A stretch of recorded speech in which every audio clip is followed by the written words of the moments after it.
아멘. 주 예수여 오시옵소서. 귀한 찬양, 큰 은혜가 되었습니다. 여러분, 코로나 상황이 지금 심상치 않습니다. 오늘 아침 뉴스를 보니까 1000명이 넘어섰습니다. 우리의 걱정하는 마음, 두려워하는 마음을 하나님께 다 맡겨드립니다. 하나님의 도우심을 간절히 구합니다.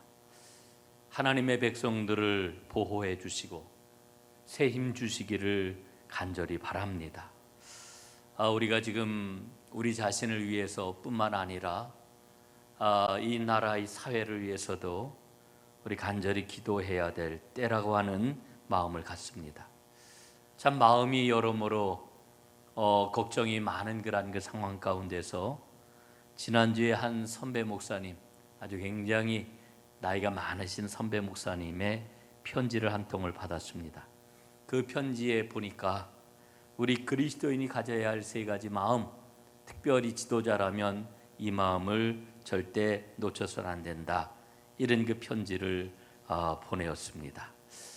그 편지 내용을 한번 여러분들과 함께 나누려고 합니다. 그 편지를 저는 이렇게 읽었습니다.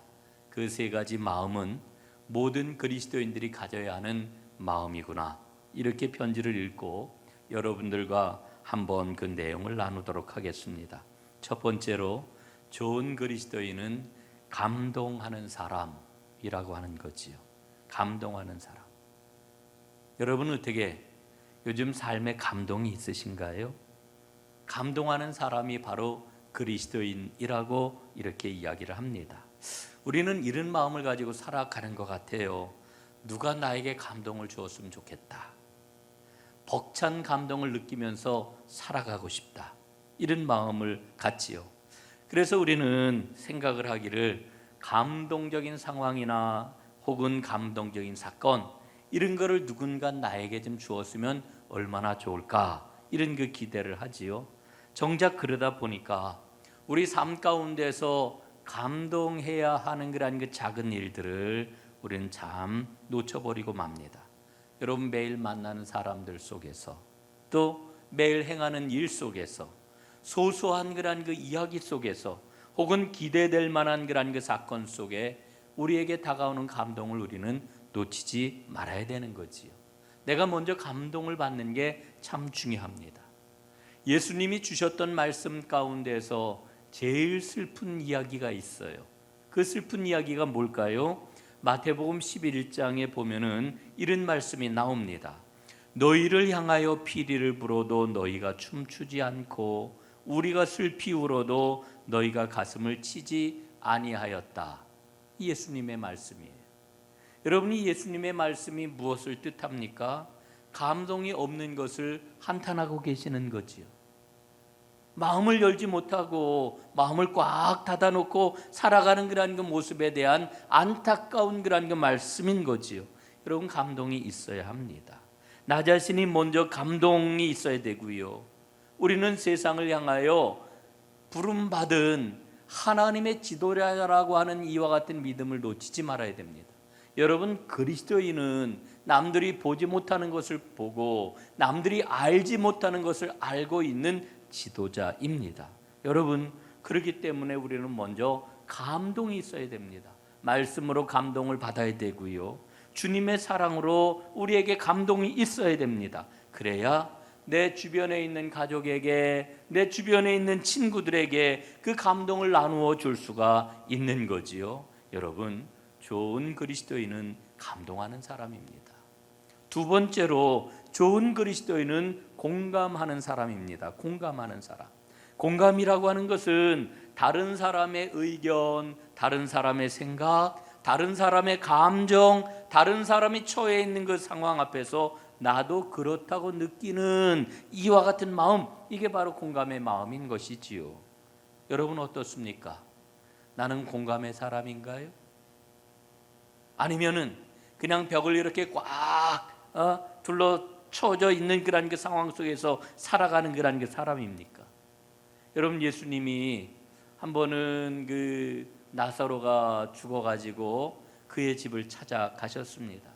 마르다와 마리아가 울고 있을 때에 예수님이 그 두 자매와 함께 눈물을 흘리셨습니다. 예수님이 공감하신 거지. 공감하신 거. 제가 이천에서 목회할 때 한 권사님이 계셨습니다. 아들 하나에 딸 둘을 키우신 그런 그 권사님이신데 참 단란한 그런 그 가정이었습니다. 그 남자아이가 이제 큰아들이었는데 군대를 갔습니다. 군대 생활 잘 복무를 마치고 제대를 했습니다. 그리고 며칠 지나지 않아가지고 그 아들이 저녁 무렵 자전거를 타고 가다가 그만 뒤에서 달려오는 트럭에 치였습니다. 그 자리에서 세상을 떠나고 말았습니다. 장례를 치르는데 얼마나 기가 막힌 장례입니까? 얼마나 슬픔이 가득한 그런 그 장례입니까? 아무 말도 할 수가 없는 거예요. 그때 제 나이가 30대 초반 막 안수를 받고 나서였는데 너무너무 막막하더라고요. 예배를 드리는데 찬송을 부르고 제가 기도를 하기 시작을 했는데 가슴이 막 미어지는 거예요. 기도할 수가 없어요. 그래서 기도하다 말고 저도 그만 함께 울음을 터뜨리고 말았습니다. 얼마나 함께 같이 울었는지 모릅니다. 그날 주님께서 제 마음에 공감의 마음을 주셨구나 나중에 깨달았지요. 그 공감의 마음 때문에 장례를 어찌어찌 치를 수가 있었고요. 그 공감의 마음 때문에 위로가 되었습니다. 여러분 로마서 말씀에 보니까 우리에게 이런 말씀을 주셔요. 즐거워하는 자들과 함께 즐거워하고 우는 자들과 함께 울라 말씀을 합니다. 여러분 아파하는 사람하고 함께 아파하고 슬퍼하는 사람하고 함께 슬퍼하고 기뻐하는 사람과 함께 기뻐하는 사람, 이게 누구냐? 이게 바로 그리스도인입니다. 오늘 내가 공감하는 사람인지 잘 살펴보았으면 좋겠습니다. 그리고 하나님 앞에 기도할 때에 그 공감의 마음을 구했으면 좋겠습니다. 세 번째로 좋은 그리스도인은 상대방을 칭찬하는 사람입니다. 저는 좀 말이 좀 많지 않은 사람이에요. 예? 말을 별로 안 하는, 그래서 사람들이 저를 향해서 입이 무겁다 그래요. 과묵하다 그래요. 또 어떤 사람은 저한테 이야기하기를 크레물인이다 이렇게 이야기를 하기도 해요. 전에는 그게 좋은 말인 줄 알았어요. 참 이게 칭찬이구나 이렇게 생각을 했어요. 그런데 한 해 한 해 살아보니까 그게 좋은 게 아니라고 하는 것을 깨닫습니다. 입을 열어 칭찬하는 게 좋은 겁니다. 몇 년 전에 한 장로님이 제게 그런 말씀을 하셔요. 목사님은 칭찬에 너무 인색하세요. 이렇게 얘기를 하시는 거예요. 정말 돌아보니까 제가 칭찬에 인색하구나 라고 하는 것을 발견하게 되었어요. 그래서 고치려고 애를 쓰는데 그게 쉽지가 않아요. 타고난 성품일 수도 있겠지만은 환경적인 영향도 좀 크다 이런 그 생각이 듭니다. 이게 잘 안 되는 걸 보면서 제가 또한 무엇을 깨닫느냐 하면은 성령님이 정말 도와주셔야 되는구나 라고 하는 것을 깨닫습니다. 그래도 그 장로님 덕분에 제 자신을 다시 한번 돌아보게 되었으니 얼마나 큰 은혜입니까? 여러분 그런 책 있지요? 칭찬은 고래도 춤추게 한다. 여러분 그렇습니다.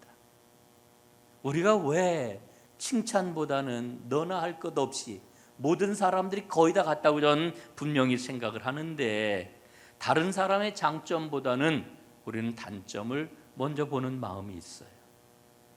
여러분 왜 그럴까요? 그 이유가 어디 있는지 아십니까? 우리가 타락한 본성을 갖고 있기 때문에 그래요.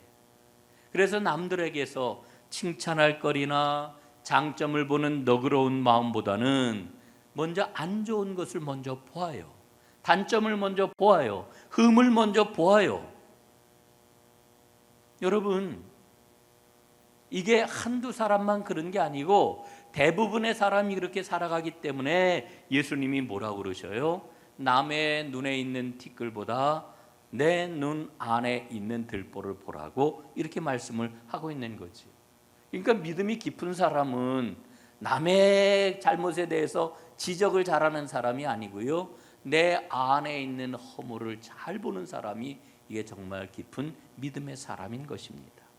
여러분, 칭찬하는 사람이 되기를 구해야 해요. 그러면 더 많은 사람들이 가까이 하려고 할 겁니다. 그러면 사람들이 따르게 될 것입니다. 나는 칭찬하는 사람인가요? 아니면 다른 사람을 많이 지적하는 사람인가요? 제가 그 편지를 받고 제 자신을 좀 깊이 생각을 해보았습니다. 그리고 내가 정말 새로운 그런 그 주님의 사람으로 살아야 되겠구나라고 하는 마음을 다시 한번 가졌습니다. 여러분, 예수님이 이 땅에 왜 오셨을까요? 우리를 구원하시기 위해서 왔지요. 구원하실 뿐만 아니라 새 사람 되게 하시려고 이 땅에 오셨지요. 마음이 굳어가지고 감동을 받지 못하는 나를 고쳐가지고 감동의 사람 만들려고 이 땅에 오셨습니다. 나 자신밖에 모르는 나를 고쳐서 공감하는 사람 만드시려고 이 땅에 오신 겁니다. 칭찬에 인색한 나를 고쳐서 칭찬하는 사람 만들려고 주님께서 이 땅에 오신 것입니다. 그런데 여러분, 이렇게 사람이 완전하게 바뀌는 게 가능한가요? 새로운 사람으로 거듭나는 게 가능한가요? 여러분, 어때요? 불가능해요. 사람 고쳐지지 않습니다. 정말 그래요. 그래서 예수님 뭐라고 말씀을 하셨어요? 요한복음에 보니까 사람이 물과 성령으로 나지 아니하면 하나님의 나라에 들어갈 수 없느니라, 이렇게 말씀을 하셨어요. 하나님 나라에 들어간다라고 하는 게 뭐예요? 새로운 사람이 된다라고 하는 거예요. 물과 성령이 아니고서는 새로운 사람이 될 수가 없어요. 성령께서 우리를 도와주셔야 되는 거지요. 우리가 예수님을 믿고 예수님께서 주시는 성령으로 거듭나게 될 때에 사람은 비로소 바뀌어지게 되는 거지요. 오늘 본문 말씀을 보니까 바로 그 일을 하려고 하나님께서 세례 요한을 보내셨다는 거예요. 그 일을 하게 하시려고. 그래서 오늘 성경 말씀을 보니까 세례 요한은 하나님께로부터 보내심을 받은 사람이라고 이렇게 말씀을 해주어요. 그 세례 요한이 예수님에 대해서 증언을 합니다. 그 증언을 통하여서 예수님을 믿게 하려고 이 일을 위해서 보내신 위대한 사람이 바로 세례 요한입니다. 세례 요한은 이 사실을 본인도 잘 알고 있었어요. 그래서 자신을 뭐라고 이야기를 해요? 광야에서 외치는 자의 소리라고 자신을 이렇게 규정을 하고 있는 거지요. 여러분, 성경 말씀을 보니까 세례 요한을 최후의 선지자 혹은 최후의 증언자, 이렇게 이야기를 해요. 여러분, 오늘 본문은 세례 요한이 예수님을 증언하고 있는데 그가 증언하는 예수님이 누구이시냐라고 하는 것을 우리에게 아주 잘 알려주고 있습니다. 세례 요한이 증언하고 있는 이 예수님이 누구이십니까? 이걸 이렇게 한번 바꾸어서 생각해 볼까요? 예수님이 어떤 분이시기에 나를 구원하시고 나를 완전히 변화시킬 수 있는 것일까? 그 답이 바로 오늘 성경 본문에 나와 있습니다. 예수님이 누구이십니까? 첫 번째, 그분은 참 빛이시다, 이렇게 말씀해 주고 있지요. 7절부터 9절까지 한번 제가 읽어보겠습니다. 그가 증언하러 왔으니 곧 빛에 대하여 증언하고 모든 사람이 자기로 말미암아 믿게 하려 함이라. 그는 이 빛이 아니요 이 빛에 대하여 증언하러 온 자라. 참 빛, 곧 세상에 와서 각 사람에게 비추는 빛이 있었나니. 아멘. 여러분, 빛이 있어요. 그 빛이 누구예요? 그 빛이 바로 예수님이에요. 세례 요한은 빛이 아닙니다. 빛에 대하여 증언하러 왔어요. 사실은 이 부분만 가지고도 여러분들과 깊이 나눌 그런 그 이야기가 있습니다만은 오늘은 그냥 넘어가도록 하겠고요. 세례 요한은 그 빛에 대해서 증언하러 이 땅에 왔어요. 그리고 그 빛을 믿게 하려고 이 땅에 온 것이지요. 여러분, 마태복음에 보니까 예수님께서 이 땅에 오신 사건을 이렇게 표현을 하고 있어요. 4장 16절입니다. 흑암에 앉은 백성이 큰 빛을 보았고 사망의 땅과 그늘에 앉은 자들에게 빛이 비치었도다 하였느니라. 여러분, 지금 세상 사람들이 어두움에 앉아 있어요. 삶이 무너져 내려가지고 소망이 없는 가운데, 두려움 가운데 하루하루를 살아가고 있어요. 그런데 그 어두움에 빛이 비친 거예요. 그 빛은 바로 예수님이십니다. 그랬더니 생명이 일어났고 생명이 살아났어요. 빛은 생명인 거지요. 어느 주일학교 유년부에서 선생님이 자기 반 아이들한테 이렇게 물었대요. 예수님이 죽은 나사로를 살리셨는데 그때 예수님께서 나사로야 나오너라, 왜 그렇게 말씀하셨는지 너희들 아니? 이렇게 물었대요. 그러자 한 아이가 손을 들고 대답을 합니다. 예, 그건요, 나사로야 나오라 이렇게 하시지 않았다면 죽은 사람들이 다 살아났을 거기 때문에 나사로의 이름을 부른 거예요. 이렇게 대답을 했다는 거예요. 선생님이 그 이야기를 듣고 깜짝 놀랐어요. 그리고는 야, 내 말이 맞구나 감탄을 했다는 거지요. 그 대답을 한 어린이가 20세기 최고의 설교가로 손꼽히는 마틴 로이드 존스 목사님이라고 그래요. 여러분, 우리 주님께서는 원하신다라고 하면은 모든 사람을 다시 살게 하실 수가 있습니다. 주님께서 가져오신 빛은 생명입니다. 오늘 이 코로나 상황 가운데서 생명이신 주님, 빛으로 오신 주님, 그 빛이 우리 모두에게 찬란하게 비칠 수 있기를 간절히 바랍니다. 여러분, 다윗이 이런 고백을 하잖아요. 여호와는 나의 빛이요 나의 구원이시니 내가 누구를 두려워하리요. 여러분, 빛의 신 예수님을 만나야 합니다. 그럴 때 우리 인생의 모든 문제는 해결이 될 줄로 믿습니다. 오늘 예배하는 여러분, 빛이신 주님을 만나는 그 빛이 여러분의 삶 가운데 환히 비치는 이와 같은 복을 누리시기를 간절히 바랍니다. 두 번째로 예수님은 창조의 주님이십니다. 10절 11절 말씀을 한번 보겠습니다. 그가 세상에 계셨으며 세상은 그로 말미암아 지은 바 되었을 때 세상이 그를 알지 못하였고 자기 땅에 오매 자기 백성이 영접하지 아니하였으나, 이렇게 말씀합니다. 여러분, 세상이 창조주이신 예수님을 알지 못한다는 거예요. 우리가 이런 고백을 늘 하지 않습니까? 성자 예수님께서 하늘 보좌를 버리시고 인간이 되셨을 뿐만 아니라 종이 되어 이 땅에 오셨다. 그래요. 예수님이 자기를 비우셨어요. 여러분, 그런데 그 의미가 보다 구체적으로 어떤 의미입니까?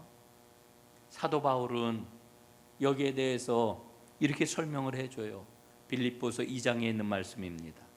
그는 근본 하나님의 본체시나 하나님과 동등됨을 취할 것으로 여기지 아니하시고 오히려 자기를 비워 종의 형체를 가지사 사람들과 같이 되셨고 사람의 모양으로 나타나사 자기를 낮추시고 죽기까지 복종하셨으니 곧 십자가에 죽으심이라. 여러분, 이 말씀을 잘 보십시오. 하나님의 본체시래요. 하나님과 동등된 분이신데 그거를 누리지 아니하시고 사람들과 같이 되셨대요. 여러분, 예수님은 하나님이시다라고 하는 그런 말씀이지요. 다른 말로 이야기를 하면은 예수님은 창조의 주인이시라고 하는 그런 말씀이지요. 여러분, 삼위일체 하나님의 역사심은 언제나 협력과 일치의 모양으로 나타납니다. 우리의 모양을 따라 우리의 형상대로 사람을 만들자. 여러분 창세기 역사를 보게 되면은 우리라고 하는 이와 같은 말을 사용을 하고 있는 것을 보아요. 여러분 창조주신 예수님이 모든 권능, 모든 특권을 다 내려놓고 이 땅에 인간으로 오셨어요. 세례 요한이 이 사실을 지금 증언하고 있는 겁니다. 창조주이신 하나님이 세상에 가장 낮고 한계가 분명한 인간으로 오셨다라고 하는 거예요. 예? 여러분 인간이 갖고 있는 이 한계가 얼마나 명백합니까? 그런데 그 전능하신 하나님께서 자신의 모든 특권을 내려놓고 한계가 분명한 인간으로 오셨기 때문에 그것이 우리에게 희망이고 그것이 우리에게 생명이 되었다라고 하는 거지. 세 번째로 세례 요한이 지금 이야기하고 있는 바가 무엇입니까? 그런데 그분은 구원의 주님이시라는 거예요. 12절과 13절입니다. 영접하는 자, 곧 그 이름을 믿는 자들에게는 하나님의 자녀가 되는 권세를 주셨으니 이는 혈통으로나 육종으로나 사람의 뜻으로 나지 아니하고 오직 하나님께로부터 난 자들이니라. 아멘. 여러분, 예수님이 이 땅에 오셨는데 자기 백성들이 예수님을 영접하지를 않았어요. 주님을 몰라봤기 때문이지요. 그래서 외면을 한 거지요. 여러분, 주님을 몰라보는 정도가 아니라 예수님을 미워했어요. 그냥 보통 미워한 게 아니에요. 그 미움을 더해가지고 마지막에는 결국 예수님을 십자가에 못 박아 죽일 정도로 예수님을 미워했단 말이에요. 너무 슬픈 이야기지요. 너무 비극적인 이야기지요. 그런데 십자가에 달려 죽으신 예수님께서 다시 살아나셨어요. 그리고 길을 열어주셨어요. 인생을 위한 새 길을 열어주셨어요. 오늘 12절 말씀입니다. 영접하는 자 곧 그 이름을 믿는 자들에게는 하나님의 자녀가 되는 권세를 주셨으니 이렇게 말씀을 하셔요. 여러분, 새로 열린 그 길을 우리가 어떻게 걸을 수가 있겠어요? 생명의 길, 그 길을 걸을 수 있는 그 방법은 다른 게 아니고 영접하는 거예요. 예수님을 영접하는 거. 영접하면 돼요. 여러분이 영접한다라고 하는 말은 예수님을 전 인격적으로 받아들인다라고 하는 뜻이지요. 그분을 맞아들이고 진솔하게 고백하는 거예요. 내가 주님을 믿습니다. 시인하는 거예요. 이렇게 믿기만 하면은 구원을 받아요. 구원을 받을 뿐만 아니라 이제와는 전혀 다른 새로운 삶을 살아가게 되는 거지요. 그럼 어떤 사람을 보면은 막 그냥 빛살이 그냥 막 반짝반짝 그냥 빛나는 것처럼 아름다운 그런 그 삶을 살아가는 사람을 우리가 종종 보잖아요. 참 그런 삶을 볼 때마다 정말 아름답구나. 어쩌면 저런 삶을 살 수 있을까? 이런 그 생각을 갖지요. 여러분, 그런데 많은 사람들이 찌들려 살아가요. 답답한 그런 그 모습으로 억눌려 살아가요. 두려움과 걱정에 이끌려 가지고 어둠 속에서 사로잡혀 살아가요. 여러분, 그런 삶이 아니라 우리가 예수님을 영접을 하게 되면은, 그래서 예수님이 주시는 그 은혜 가운데서 새로운 삶을 살아가게 되면은 빛으로 가득한 소망으로 눈부신, 그리고 강건하고 평안한 풍성한 생명의 삶을 살아가게 된다. 우리에게 일러주고 있는 거지. 여러분, 오늘 세례 요한이 선포하고 있는 이 말씀을 통하여서 우리는 예수님이 누구이신지를 알았습니다. 오늘 성경은 분명히 우리에게 일러주고 있잖아요. 예수님은 참 빛이십니다. 예수님은 창조의 주님이십니다. 예수님은 나의 구원자이십니다. 여러분, 그 예수님이 정말 나에게 어떤 분이신가요? 오늘 성경에서 일러주고 있는 세례 요한이 증언하고 있는 그 예수님, 예수님은 정말 나에게 빛이신가요? 예수님은 나에게 창조주이신가요? 예수님은 나의 구원의 주님이신가요? 여러분, 이 예수님에 대해서 분명하게 믿고 고백할 수 있다라고 하면은 여러분, 우리의 삶은 오늘 어떠한 상황 가운데 놓여 있든지 간에 어떤 두려움과 어떤 아픔이 있어도 우리 주님께서 예비하신, 우리 주님께서 마련하신 은혜와 축복으로 가득 넘치게 될 것이고, 여러분의 삶은 빛살과 같이 아름다운 생명의 빛으로 가득한 축복의 삶이 될 줄로 분명 믿습니다. 이 은혜가 여러분 모두에게 임하기를 주님의 이름으로 축원합니다. 기도하겠습니다. 사랑의 주 아버지 하나님, 예수님이 이 땅에 오셨습니다. 빛으로 오셨습니다. 창조주로 오셨습니다. 구원의 주로 오셨습니다. 그 예수님이 나의 빛이요 나의 창조주요 나의 구원주이신 줄로 분명 믿고 고백을 하는 하나님의 백성들에게 하나님 은혜와 풍성함과 생명과 하나님이 주시는 소망이 더욱더 넘치게 하옵소서. 예수님 이름으로 간절히 기도드리옵나이다. 아멘.